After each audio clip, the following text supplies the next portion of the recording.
Buenas noches, bienvenidos, esto es Zona Franca, yo soy Daniel Pacheco. En el mundo la idea de que la prohibición de las drogas es un fracaso está cada vez más extendida. Por eso, alrededor del planeta, sobre todo del mundo occidental, avanza a toda velocidad la regulación de la droga ilegal más consumida en el globo, la marihuana. Incluso en países que eran tremendamente prohibicionistas, como Estados Unidos, hoy la mayoría de sus estados permite de una forma u otra la venta de marihuana. Sin embargo, la regulación que por sus efectos beneficiaría más a Colombia, la de la cocaína, parece aún estar muy lejos. Sin embargo, esa distancia se está acortando. Por primera vez en el Congreso de Colombia se ha radicado un proyecto de ley para regular la coca y sus derivados, incluyendo la cocaína. Hoy vamos a hablar con uno de los autores de esta propuesta, que puede que no pase, pero que definitivamente empezará a abrir el camino de esta discusión. Un camino en el que Colombia se encuentra ahora mismo en un callejón sin salida. Y es que en Colombia el fracaso de la prohibición de la cocaína es dolorosamente visible. Para evitar que unos 18 millones de consumidores de cocaína que hay en el mundo se puedan meter sus líneas, para evitar eso, sobre todo en los países ricos, acá en Colombia pagamos un precio enorme. Solo en vidas, algunos cálculos ponen en casi 4.000 las vidas que la guerra contra la cocaína cobra al año en Colombia todos los años. 4.000 personas mueren en esa guerra todos los años. El mismo gobierno conservador de Iván Duque, enemigo de las miradas menos prohibitivas a las drogas, reconoce tácitamente que la prohibición genera violencia. Ante la serie de masacres que han aumentado en varias regiones del país, ellos son los primeros en argumentar, el gobierno, que es el narcotráfico el culpable. Desde acá, desde este programa, hemos insistido en que gran parte de la responsabilidad la tiene también la falta de Estado, que es la que permite el surgimiento de los mercados ilegales de cocaína. Sin embargo, es imposible no reconocer que este negocio prohibido genera unas utilidades enormes que son luego invertidas en más guerra. Desde hace varias décadas, voces autorizadas de intelectuales, economistas y presidentes, muchos de ellos colombianos, vienen advirtiendo que la mejor manera de acabar con los mercados ilegales de drogas es regulándolos o legalizándolos. Más de medio siglo después de la declarada guerra contra las drogas, han fracasado todos sus mismos indicadores, los que ellos propusieron. No se ha logrado reducir el número de usuarios de drogas ilícitas, no se ha logrado incrementar sustancialmente el precio de esas drogas a través de la prohibición, no se ha logrado que las drogas no sean consumidas por menores de edad. Puede que el camino a una regulación de la cocaína aún se vea muy lejos. Pero si hay un lugar en el mundo que tiene la autoridad moral para dar los primeros pasos, para alejarse de la prohibición, ese lugar es Colombia. Aquí arranca Zona Franca.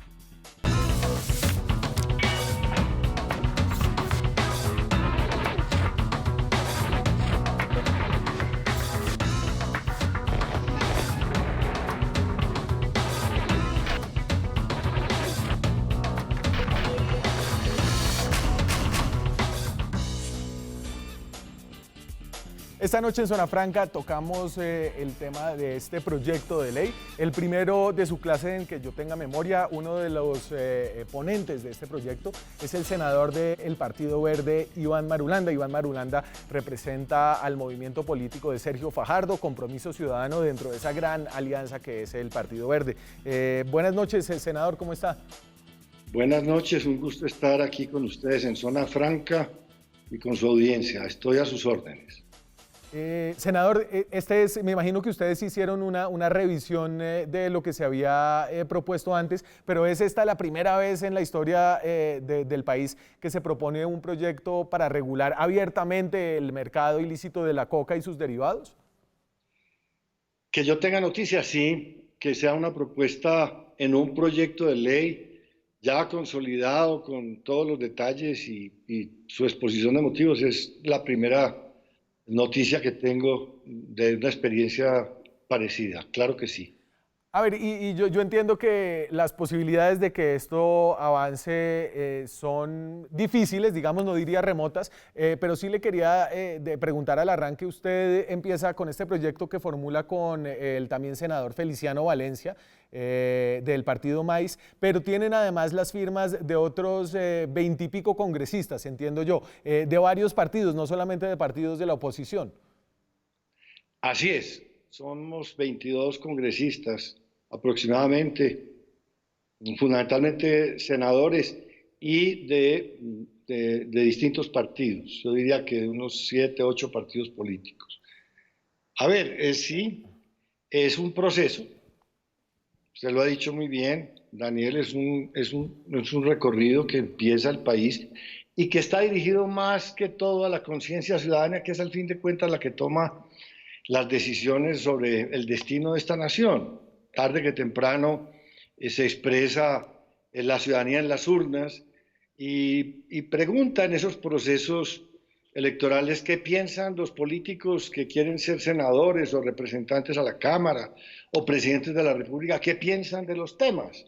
Y en la medida en que haya una sintonía entre la gente y los políticos, se producen pues resultados electorales que se traducen finalmente en poder político. Hoy, por supuesto, están elegidos un presidente y unas mayorías en el Congreso en una lógica muy distinta, porque hasta ahora se abre este debate en estas circunstancias, que tiene el impacto y la importancia y la trascendencia de que va a entregar información. Esto que estamos haciendo aquí los dos en esta conversación es fundamental y es entregarle información a la gente para que la gente en su conciencia vaya elaborando esa información y vaya tomando posiciones. Hoy lo que ha habido es un dogma, una doctrina, una imposición de 40 años en los cuales se le ha dicho al país, aquí la criminalización de las sustancias psicoactivas es inexorable, es un mandato internacional, de esto nadie se puede salir, esta es la verdad revelada y entonces, pues por supuesto, nadie se ha planteado otros caminos. Es lo que estamos abriendo, esos otros caminos, y tú lo has dicho muy bien, en el mundo entero se está abriendo el paso, una visión distinta de la juridicidad internacional en materia de drogas, con la marihuana, y entonces estamos viendo que siendo una sustancia psicoactiva se está legalizando en Uruguay, en Canadá, en la mayoría de estados de los Estados Unidos, en Portugal, etcétera. Hay una visión jurídica distinta y por lo mismo hay una apertura para hacer una discusión más amplia desde la información, desde el conocimiento científico, desde la razón, y eso es lo que estamos empezando en Colombia, que muy rápidamente se va a convertir en poder político y en decisiones políticas. Entonces, quiero entrar de una vez a algunos de los detalles del proyecto. Juanse, ayúdame con lo que tenemos ahí del proyecto y lo ponemos en pantalla. Me voy a desorganizar un poquito. Y entonces, este es un proyecto de ley para regular el mercado. No habla de legalizar, habla de regular el mercado de la coca y de sus derivados. Y lo que propone es que el cultivo de coca sea legal, sea permitido o no sea prohibido en ciertas zonas del país. Esas zonas estarían básicamente determinadas por donde hay cultivos hoy en día y serían las Naciones Unidas las que establecerían las zonas donde esos cultivos serían permitidos. Cultivos por fuera de esas zonas serían prohibidos y me imagino, senador, que objeto de esfuerzos de erradicación también. Así es.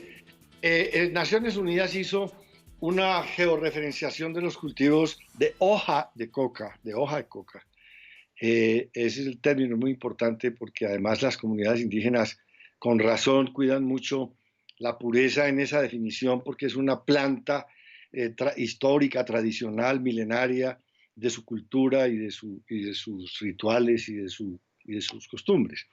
Entonces, Naciones Unidas hizo una georreferenciación de los cultivos de hoja de coca en el año 2019, el año pasado, en el año 2019, y estableció esas áreas y ese mapeo y esa ubicación completa de esas áreas.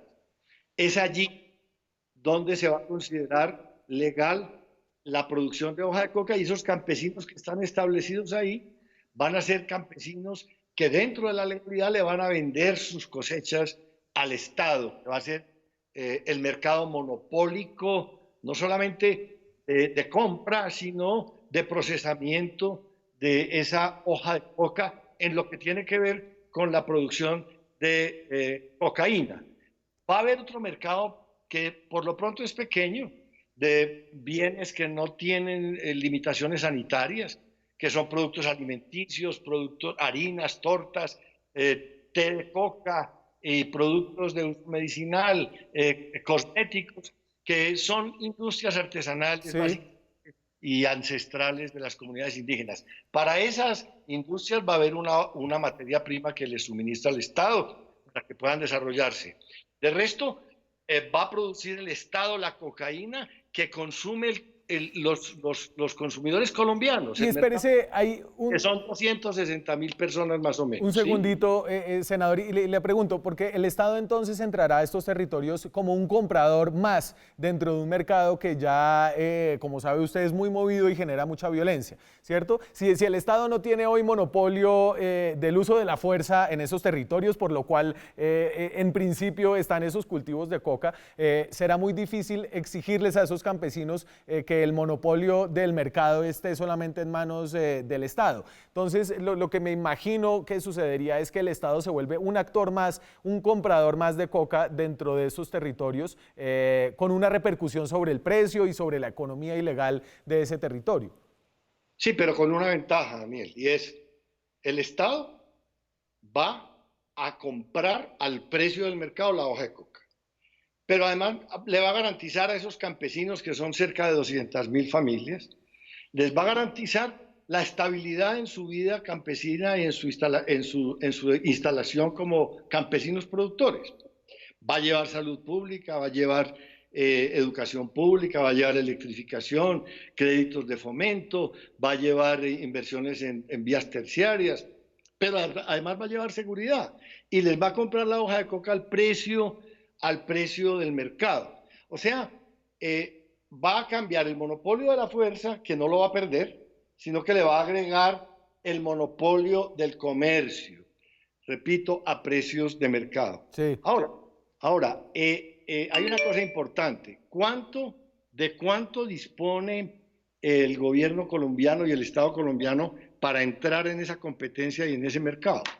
Pues bueno, hoy estamos gastando en una política que no está dando resultados de erradicación de la hoja de coca 4 billones de pesos al año.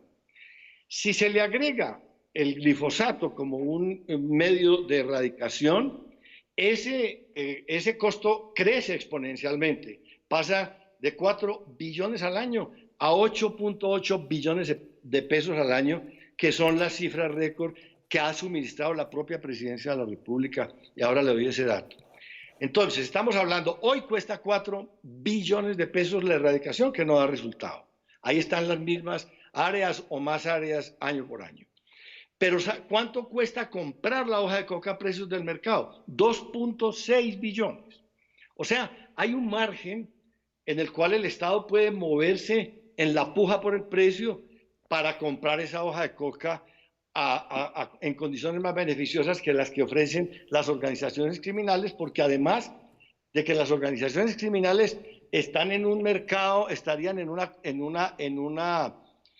tarea ilegal, criminal, ¿no? Los campesinos, haciendo sus negocios con el Estado, entran en el margen de la ley, entran Claro. en la cobertura de la legalidad y del Estado, que es más beneficiosa para ellos. Y el proyecto nunca pretende que el Estado cese la persecución de las organizaciones criminales que compran la hoja de coca, la procesan y la tratan de vender en el mercado ilegal. Digamos que no se está legalizando el narcotráfico en ninguna parte del proyecto. No, para nada. Lo que pasa es que se le está quitando la materia prima a las organizaciones criminales con la que ellos producen la cocaína. El 90% de la cocaína en el mundo es colombiana.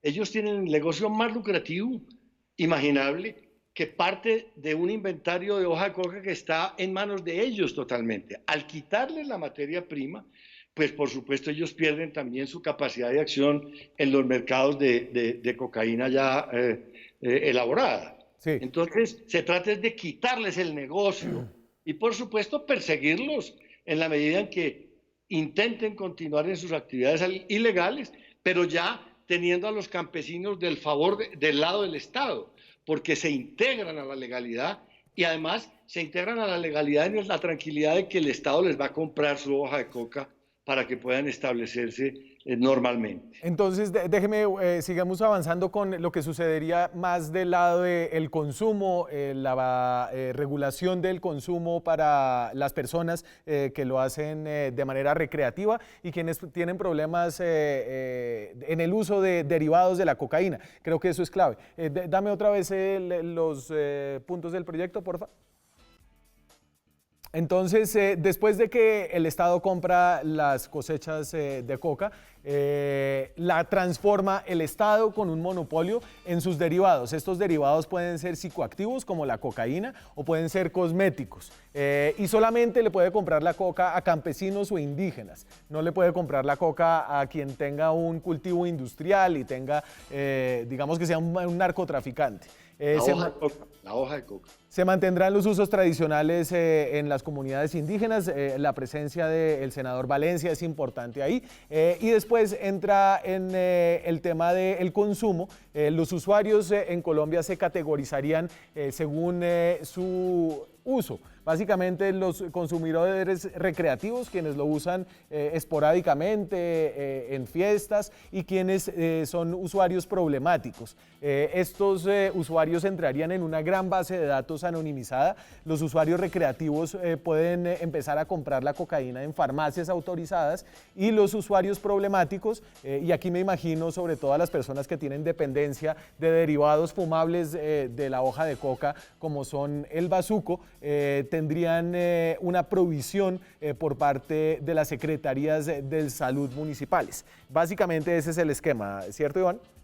Sí, Daniel, la clave de esto es: el gobierno refina o produce cocaína de alta calidad, ¿cierto? De alta calidad, para los consumidores colombianos, que son 260.000 aproximadamente, de acuerdo con las cifras del propio gobierno, de los cuales menos del 10% son consumidores problemáticos, son consumidores con problemas de adicción, menos del 10%.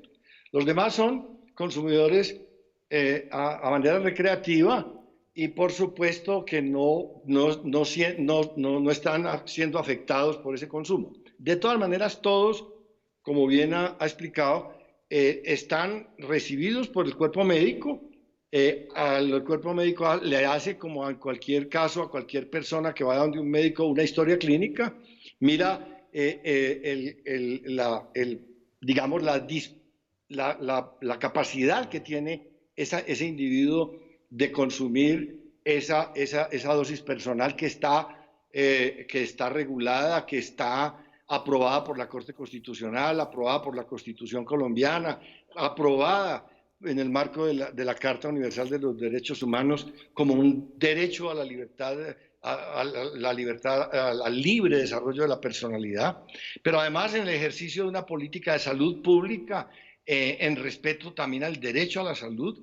El Estado interviene, repito, produce una cocaína pura, y la persona que la demande va al cuerpo médico, dice: yo soy consumidor, necesito mi dosis personal, se le hace un examen y se le entrega y se le vende su dosis personal producida por el Estado. Ahora, el mercado no se va a afectar. ¿Por qué? Pues porque hoy el mercado está siendo promovido por narcotraficantes, por microtraficantes, en todas las ollas y las alcantarillas del narcotráfico, regadas por las escuelas, por los colegios, por las universidades, por los parques, por todas partes.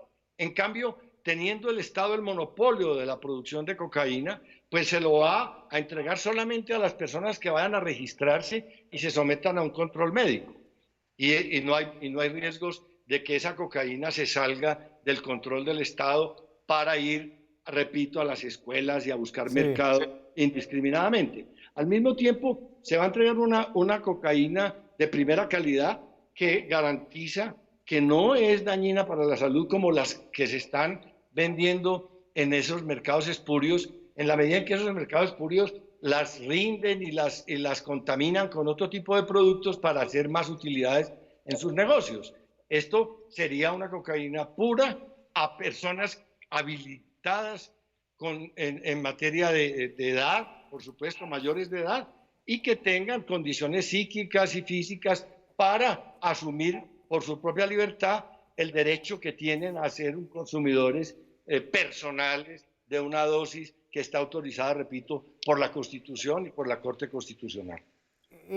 Senador, a ver, yo creo que usted Estuvo activo, era joven en los 70s, en los 80s, ha estado en un mundo bohemio, tal vez igual o parecido al que conocemos en Bogotá desde el periodismo y en algunos círculos donde el consumo de cocaína no es una cosa nunca antes vista, digamos. Le quiero preguntar si detrás de esto hay también un intento por repensar ese consumo de la cocaína, que está clasificada como una droga muy dura en la forma de entenderlo a nivel global, y hay que entenderla como una droga o al menos no tan dura como la heroína, pero tampoco tan suave como la marihuana. Es decir, buscamos normalizar, volver a traer el consumo de la cocaína como algo que no, evidentemente no está recomendado para nadie, pero que no es el fin del mundo. Bueno, desde mi visión, ese no es el punto.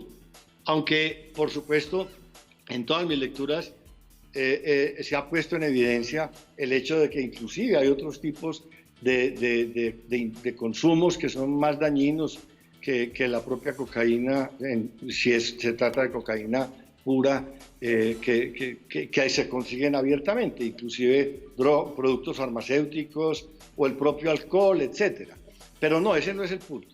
El punto de este proyecto de ley es acabar con la guerra contra el narcotráfico, que es una guerra fracasada, una guerra perdida, en la medida en que las cifras de muertos, de crímenes, de corrupción, de destrucción social, en fin, no cesan de crecer, la tragedia social, la tragedia de este país, y tampoco dejan de crecer la producción de cocaína en Colombia y la producción de hoja de coca en Colombia, que están al margen de la ley. Entonces se trata simplemente de cambiar una ecuación, de cambiar un sistema que fracasó, por otro que nos puede garantizar salir de la tragedia de esa guerra fracasada a un escenario distinto en el cual disminuyan los riesgos de la sociedad, disminuyan los riesgos de los consumidores, pero los riesgos de la seguridad del Estado y de la seguridad de la sociedad, recuperemos los territorios que están hoy en manos de organizaciones criminales y interrumpamos por fin este desfile de muertos que van a los cementerios y de crímenes terribles que definitivamente están ahogando en sangre a la sociedad colombiana. Ese es el punto. Estamos hablando con el senador Iván Marulanda, uno de los ponentes del primer proyecto de ley para regular la coca y la cocaína en Colombia. Senador, acompáñeme, seguimos en esta discusión después de comerciales. Volvemos en un par de minutos, ya regresamos.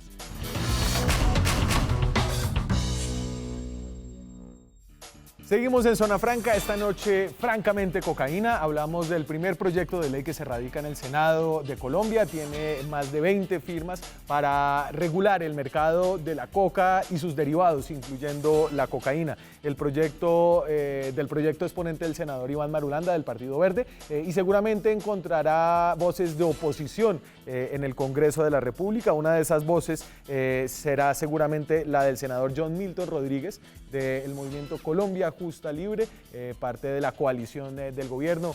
¿Cómo está, senador Rodríguez? Gracias por acompañarnos en esta discusión. Daniel, un saludo muy especial para ti, para el senador Iván Marulanda, para toda tu teleaudiencia. Es un gusto compartir con ustedes. Bueno, ¿y a usted cómo le suena eso de que la cocaína se regule y se pueda dispensar de forma terapéutica a las personas que tienen adicciones y de forma recreativa a quienes gusten utilizarla para ampliar su conciencia? El tema recreativo de algo que es dañino para la salud, para las personas, para las familias, pues no le veo qué recreativo tenga ese tipo de uso. Los temas que tienen que ver con temas medicinales, para el tema del dolor, los temas de manejo paliativo de pacientes que necesitan esa atención, hombre, la investigación y la ciencia tiene toda la apertura para que sea benéfico para la salud de las personas, pero el tema recreativo sí no lo comparto. Y creo que veníamos hablando con el senador Marulanda, lo que él dice es, más allá de los derechos de los usuarios, de la descriminalización del uso, aquí en el fondo lo que queremos es desactivar la guerra que crea la prohibición de las drogas en el país. ¿A usted le parece, senador Rodríguez, que sería una manera útil de desactivar esa guerra regulando el mercado, poniendo al Estado como el comprador monopólico de hoja de coca en ciertas zonas, el transformador de esa hoja en cocaína? Compartimos la preocupación de las víctimas, de las situaciones de orden público, de salud pública que se deriva de esta situación de los cultivos de uso ilícito, pero tenemos otras alternativas para poderlo resolver, como por ejemplo generar un marco jurídico favorable para acuerdos binacionales de carácter comercial, para cultivos distintos a la coca, con el país de mayor consumo que es Estados Unidos, que también debe asumir una responsabilidad sobre las posibilidades de unos cultivos diferentes a los de uso ilícito, y tenemos otros conceptos que pueden también mejorar las condiciones, que tiene que ver obviamente no solamente con la sustitución de cultivos, sino con la posibilidad de sustitución de tierras nuevas, frescas, sin ninguna clase de cultivo ilícito para los campesinos que hoy hacen ese cultivo. Creemos que son otras alternativas que podemos darle al pueblo colombiano para reducir obviamente esa situación y que el Estado directamente asuma la responsabilidad de la reducción de esos cultivos de uso ilícito y no poner al campesino, al líder social como carne de cañón en medio de la problemática. Y senador Marulanda, ¿cómo convencería usted a su colega acerca de las bondades de su proyecto? Daniel, pues primero un saludo cordial y respetuoso al colega don Milton Rodríguez, que es un compañero de trabajo en el Senado muy respetable y muy apreciado por todos nosotros. Lo más interesante de este diálogo es precisamente que lo podemos desarrollar en Colombia en estos términos civilizados, desde la razón, desde la información, desde la inteligencia y no desde el dogma ni desde la imposición. Entonces saludo este diálogo por su naturaleza y por sus características. A ver, varias cosas. Lo primero que hay que decir con respecto a lo que nos plantea el senador John Milton es que ya el campesino es carne de cañón de este encuadre del narcotráfico. A los campesinos los están asesinando, a los líderes campesinos, pero además esas 200.000 familias que viven del cultivo de la hoja de coca son realmente unos mártires, mujeres y hombres, de esta guerra contra el narcotráfico, porque ellos ni tienen la protección del Estado, ni mucho menos a las organizaciones criminales. Entonces son seres humanos deambulando por las selvas, destruyendo selva, tratando de sobrevivir con el único cultivo que les da unas posibilidades de supervivencia.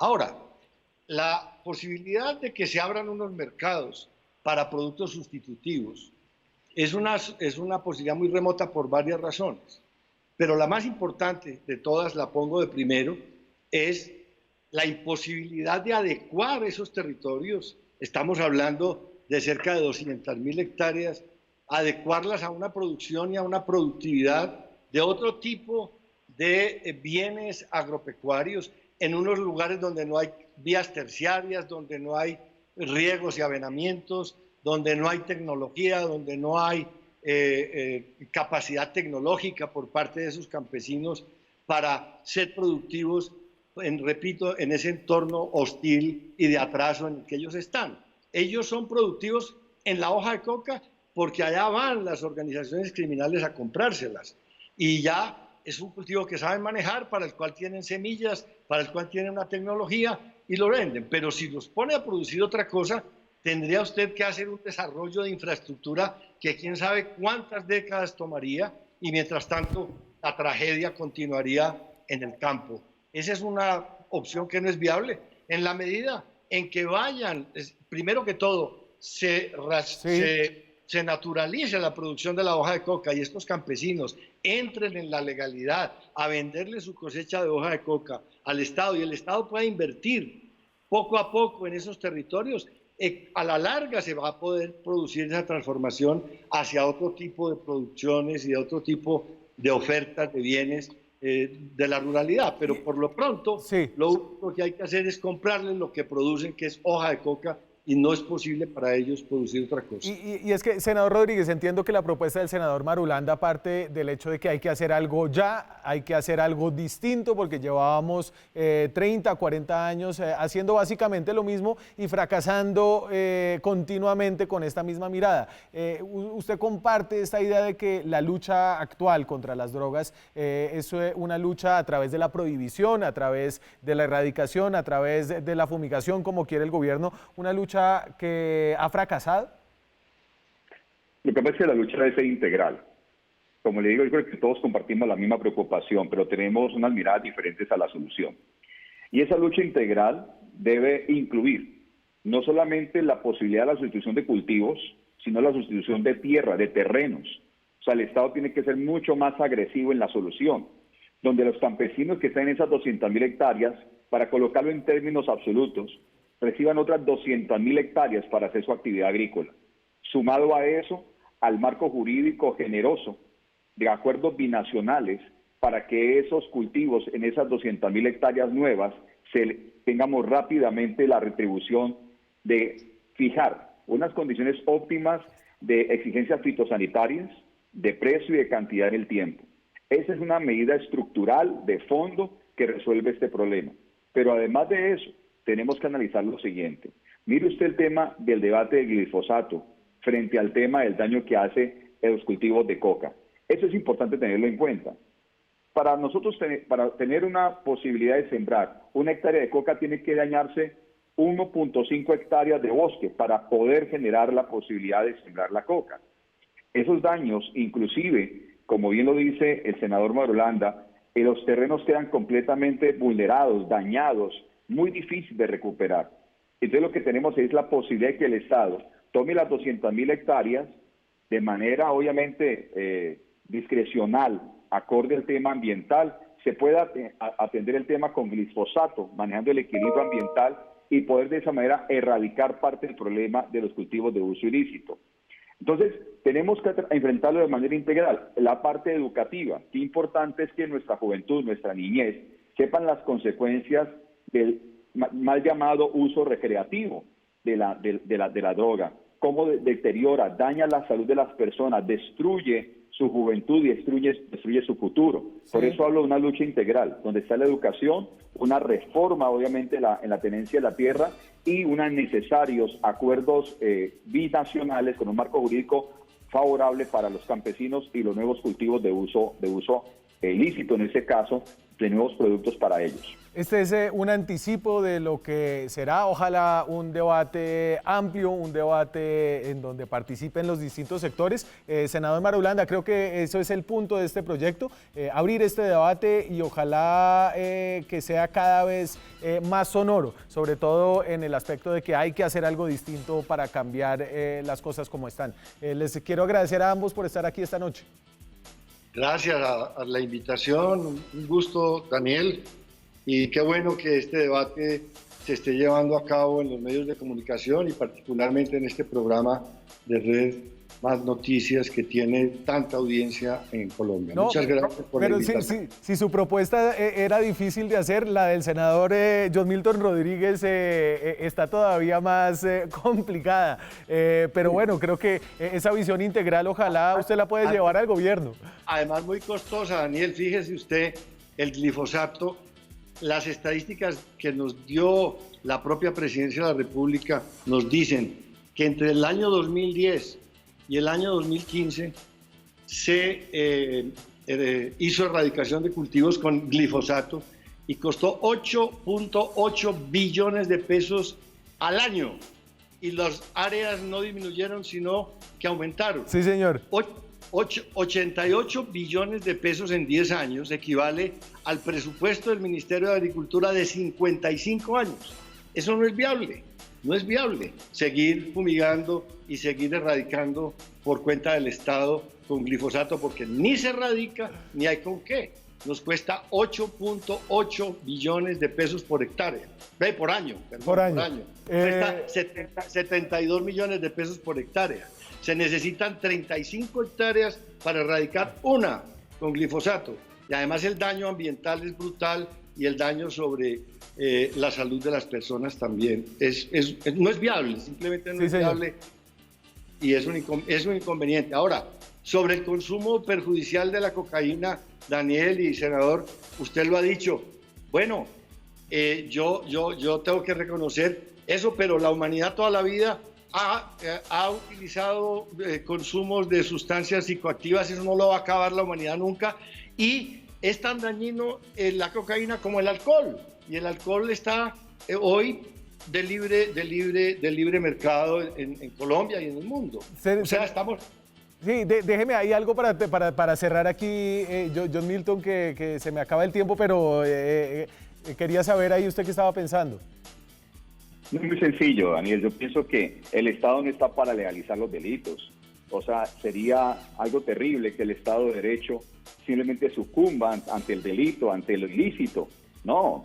Y el tema del costo en absoluto, o sea, defender la vida, la salud de los colombianos es la prioridad del Estado. Permitir que la justicia y la seguridad sean prioridad de un Estado de Derecho es la prioridad, y en ese sentido no podemos negarnos las posibilidades y abrir todas las posibilidades frente al tema del costo. Sí. Ahora, el tema del glifosato, ya mostré en el 2013, bajamos de 150.000 hectáreas del 2013 a 43.000 hectáreas, el glifosato ya mostró resultados. Así que bienvenido el debate, pero el debate ya tiene unos contextos históricos que han sido exitosos y unos contextos amplios ahora de nuevas fuerzas políticas como nuestro partido Colombia Justa Libres, que le abre un panorama de solución estructural, de fondo, de corto, mediano y largo plazo, que estoy seguro que Colombia lo recibirá con mucho beneplácito. Muchas gracias, senadores. Me quedé sin tiempo acá. Es ilícito porque las leyes lo vuelven ilícito, pero si se cambian las leyes deja de ser ilícito. Ahí está el debate. Muchas gracias a ambos por acompañarnos. Porque afecta a la salud de los colombianos, mata vidas, acaba con la vida de la persona. El alcohol también, senador, el alcohol también, el chicharrón también. Pero por eso, entonces imagínese usted. Ahí está el debate. Tenemos que unirnos contra lo ilícito y acabar lo ilícito, generando situaciones realmente saludables para la población colombiana. Lo mejor no es volver ilícito lo que no tiene por qué ser ilícito, y es el derecho que tiene una persona por su propio fuero y su propia libertad de consumir algo que considera que le sirve y que le gusta. Y con eso nos vamos. Muchas gracias a ambos. Los tengo que interrumpir ahí. Me voy a quedar sin tiempo. Tengo más invitados hoy. Un experto en estos temas nos acompañará después de comercial.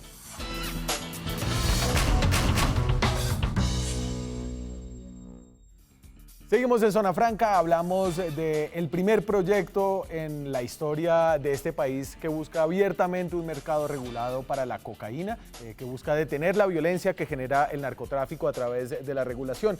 Invito a esta conversación a Daniel Rico. Daniel Rico es experto en temas de seguridad y drogas, está en Barichara, es columnista en la revista semana.com. ¿Qué tal, Daniel? ¿Cómo está?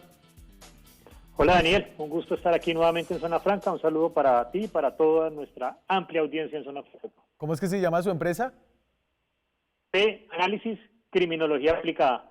Nos ganamos la vida entendiendo las economías criminales en Colombia, que son...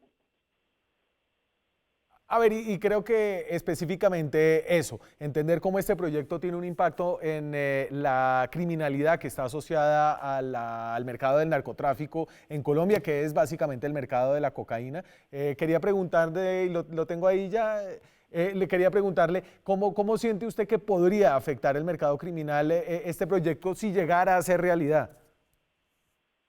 Bueno, hay varias cosas. Digamos que la criminalización de un mercado ilegal lo que hace es subir los precios y mejorar las rentabilidades en todas las etapas del cultivo. Digamos que desde la perspectiva netamente económica, quitarle un componente importante de estos ingresos al crimen organizado y trasladárselos al Estado, a quien regule, a quien pueda cobrar los impuestos correctamente, pues es un avance. Sin embargo, lo que pasa es que tenemos que tener un sentido de realismo, y es que políticamente es muy poco probable. Y segundo, es las experiencias que se han tenido en otros lugares en relación de generar economías legales para desincentivar el mercado ilegal, no han sido tan automáticas como todo el mundo esperaba. Por ejemplo, en Uruguay, en materia de ofrecer cannabis legal para consumo no médico, sino para consumo recreativo, no ha logrado desaparecer el mercado ilegal. Se cortó. No, señor, ahí lo estoy escuchando, fresco.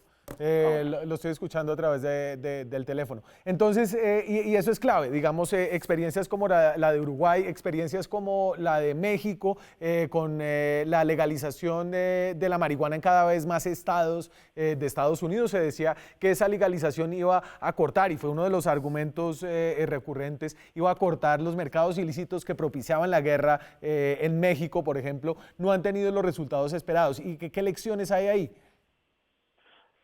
Lo primero es que el consumo, los mercados ilegales no dependen de un solo mercado, sino es una red de control territorial. Es decir, podemos ver lo que está pasando en los territorios donde hay masacres, donde el presidente afirma que la solución es una lucha antinarcóticos y es asperjar para llegar a esa solución. Eso es un simplismo muy exagerado. Estos son procesos donde hay minería ilegal, donde hay corrupción, donde hay muchas otras cosas.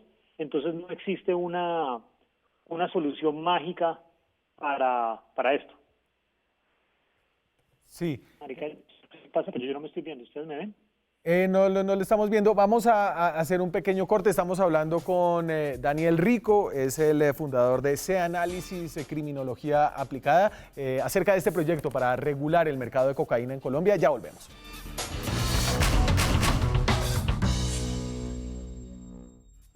Seguimos en Zona Franca, estamos hablando con Daniel Rico, es el fundador, director de C-Análisis, Criminología Aplicada. Hablamos del proyecto de ley que busca desarticular redes criminales asociadas al mercado ilícito de la cocaína a través de la regulación de este mercado aquí en Colombia. A ver, Daniel, en los detalles del proyecto hay cosas que merecen una discusión interesante, y es el confinamiento de este mercado a las zonas ya cocaleras y el papel del Estado como un comprador más dentro de un entramado criminal que ahí uno no sabe si sería efectivo, digamos que el papel del Estado para desarticular la violencia. Realmente hay elementos que son muy complejos de determinar y en donde no solamente debemos ver la realidad económica, sino la realidad política y la realidad institucional, las capacidades reales que tiene el Estado colombiano de intervenir en ese territorio. No lo ha podido hacer para muchos otros cultivos. Yo la verdad dudo mucho que haya la voluntad política y la capacidad que hacerlo para la coca. Lo segundo yo creo que es importante es que es muy distinto al tema del cannabis medicinal. En materia del cannabis medicinal teníamos mucha menos incertidumbre. El cannabis medicinal tenía elementos médicos probados, tenía un mercado grande, tenía una institucionalidad y unas empresas que ya existían a nivel global, y realmente Colombia se puso al día en una tendencia global que ya existía. En el caso de la hoja de coca y sus derivados es muy distinto porque el mercado potencial de esto es todavía muy incierto. La hoja de coca no tiene un componente terapéutico tan probado, tan importante y tan sólido como el del cannabis. Entonces son dos escenarios muy distintos, por más de que sean drogas que en este momento han estado reguladas bajo la Convención de Naciones Unidas, son realmente dos mercados con dos tipos de productos muy distintos. A ver, voy a poner aquí una gráfica sobre erradicación y cultivos de coca, y esta gráfica me gusta porque muestra que no hay una relación directa entre ambas cosas. La línea azul muestra las hectáreas de coca desde el 2010 en Colombia, y lo que uno ve ahí es que a pesar de que la fumigación aérea cayó a partir del año 2014, antes de eso, cuando había fumigación, también había habido niveles de coca muy altos, ¿cierto? La erradicación manual ha aumentado sustancialmente y eso ha ayudado tal vez quizá a la reducción un poquito del área total sembrada de hojas de coca en el país, pero parece que no hay una herramienta mágica que uno diga, bueno, la regulación del mercado por un lado va a ser muy complicada, pero el regreso de la fumigación, como lo anda cantando a los cuatro vientos el gobierno a través de su ministro de Defensa, tampoco parece ser la solución mágica. Pues Daniel, yo dije en su programa hace más de un año que la expresión aérea estaba embolatadísima, que se iba a demorar, que no estaba claro quién iba a pagar eso, que no estaban los recursos, que el gobierno de los Estados Unidos no tenía una postura clara al respecto. Y ha pasado un año y yo le puedo asegurar, y en el 2021 nos volvemos a reunir a hablar de esto, pero aspersión aérea no va a haber. Lo que está haciendo el gobierno de Duque es un bluffing de asegurar que va a hacer algo que no tiene la capacidad para hacer, porque no ha podido cumplir los requisitos de la Corte por falta de liderazgo, por falta de capacidades, por falta de gestión en general.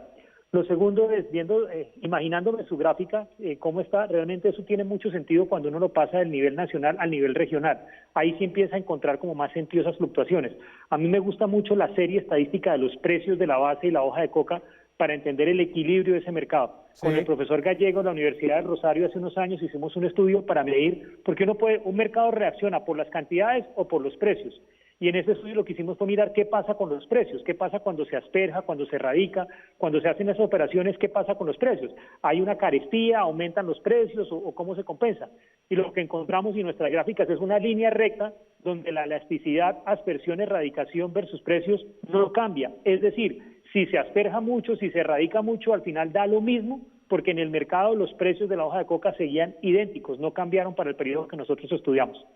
Y entonces aquí uno termina diciendo, bueno, entonces, ¿qué hay que hacer? Y la lista de recetas al final termina siendo un poco lo que ya conocemos. Hay que hacer una cantidad de cosas, hay que utilizar una cantidad de herramientas, usted lo ha dicho muchas veces en este programa, y hay que hacerlo además de manera constante por al menos una década para empezar a ver resultados. Y eso es lo que aparentemente no hay, sobre todo no hay un consenso político alrededor de esa ruta.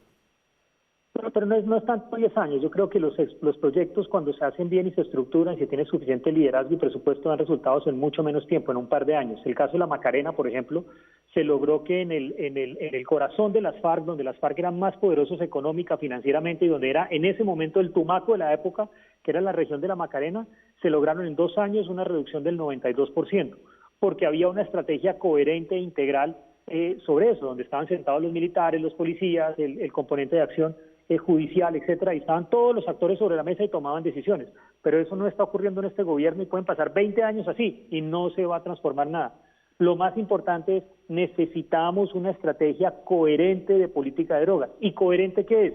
Que tenga una relación entre los objetivos y los presupuestos, y que eso sea coherente. Pero el presidente Duque lo que ha dicho es que va a aumentar o va a lograr una reducción de los cultivos ilícitos del 70%, algo que nadie ha podido concretar en 2 años, algo que nadie ha podido hacer en 2 décadas, él lo quiere hacer en 2 años y lo quiere hacer con la misma plata y lo quiere hacer repitiendo los mismos errores. Entonces, eso realmente es una inconsistencia. Debemos ser honestos, debemos ser sensatos, decir que en los 2 años de gobierno que quedan se podrían solucionar algunos problemas en algunos territorios que se debe priorizar, pero sin embargo aquí hay más una lógica de negación, de decir que todo está bien y que en 2 años tendremos resultados de reducciones históricas, y la verdad es que el gobierno está diciéndole muchos eufemismos a los ciudadanos, en los cuales nos dicen que el gran logro es que se rompió el crecimiento exponencial. Eso no es ningún logro. Si vemos las cifras de producción de cocaína en el 2019 del año presidencial de Duque, se produjo más cocaína que la que se produjo en el periodo presidencial de Santos. Entonces realmente estamos en todos los récords históricos y con todas las cifras subiendo y con una cantidad de discusiones estériles y poco coherentes, y yo diría poco profesionales y poco éticas en este sentido. ¿Y entre esas pone usted la del proyecto de regulación, o estamos hablando más del tema de la fumigación? No, yo pienso que la regulación y los debates en torno a un mejor control y uso de la política de drogas son importantes. La verdad es que yo quisiera que muchos de los programas de regulación de coca tuvieran un sentido más técnico en algún sentido, pero sobre todo de viabilidad política. Y es que la inviabilidad política de la regulación de la cocaína o de la hoja de coca y sus derivados en Colombia, que tiene un contexto muy amplio y muy fuerte, y es que el partido de gobierno no le interesan, las noticias en el Congreso no le interesan, y también es muy difícil lograr un respaldo internacional sobre esto. Lo que vimos con los periodos de procesos de la UNGAS, que es donde Naciones Unidas hace sus revisiones, que hubo una gran expectativa por lograr una revisión de la política de drogas a nivel global, que lideró incluso el presidente Santos, Colombia, México, terminó en nada. Eso no se generaron acciones concretas. ¿Y por qué? No fue por los Estados Unidos, fue porque los otros miembros del Consejo de Seguridad de Naciones Unidas, Rusia, China, Inglaterra, Francia, no les interesó el tema y hicieron un bloqueo sistemático y no se logró avanzar en ninguna etapa. Entonces realmente esto es nadar contra la corriente, y yo creería que en vez de dar grandes pasos o grandes propuestas de transformación de política pública, empecemos con pequeñas transformaciones que vayamos mejorando, porque el problema es hoy, es real, las masacres están dándose constantemente en estos territorios y no tenemos el tiempo para esperar 10 o 20 años a que esto se transforme. Tenemos que empezar a hacer cosas ya. Esto no lo va a resolver la comunidad internacional, lo tenemos que resolver nosotros aquí. Muchas gracias, Daniel, por hablarnos esta noche. Me encantó saludarlos. Un saludo para ti, Daniel, y para todo el equipo de Zona Franca. Hasta la próxima. Chao, que esté bien.